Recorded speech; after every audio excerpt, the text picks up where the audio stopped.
Dito tayo sa corrosion control and painting procedures. Tatanong pa to, sir. Yung mga corrosion. So dito, types of corrosion. Tatlo lang naman tatanong dyan eh. Corrosion control procedures, saka painting procedures, and other types of corrosion. Una tayo sa types of corrosion. Meron tayong filiform corrosion. Filiform. Filiform corrosion, meron tayong stress or crack corrosion. Stress or crack corrosion. Meron tayong pitting. Pitting corrosion, PIT, butas-butas. Pitting corrosion, meron tayong surface corrosion. Meron tayong intergranular corrosion and fatigue corrosion. Ulitin ko.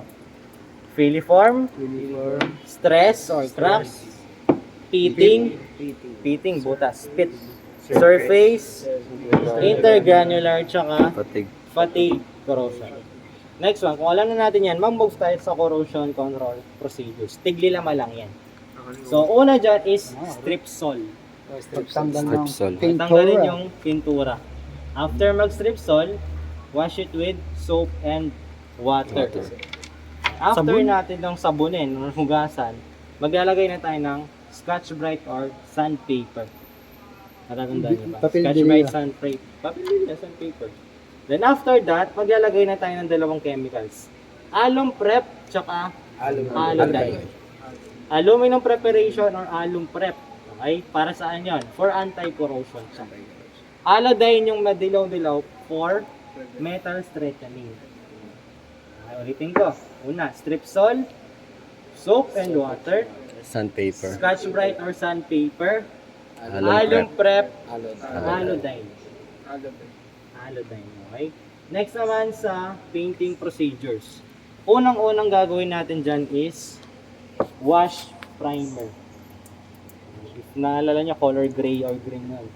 After ni wash primer, zinc chromate. Yung color green na literal.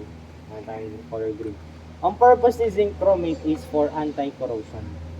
No? Si wash primer is para gumaspang yung surface natin. Mas kumapit siya. Si wash primer.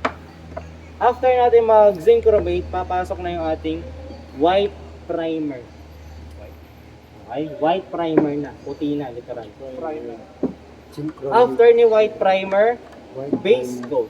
Ano yung base coat? Kung ano yung gusto nating kulay. Then last one is top coat or clear coat. Minsan, gumagamit tayo ng surfacer kung merong, tawag dito? Curb. Hindi, kung merong butas-butas or medyo na-bend yung bakal. Surfacer. Pero kung basic lang, 5 lang siya. Para mapantay lang siya. Unang-una is wash primer, zinc chromate, white primer, Base coat. base coat, and top coat. Okay, top or clear. Pwede. Next, dito tayo sa landing gear inspection. Medyo madami.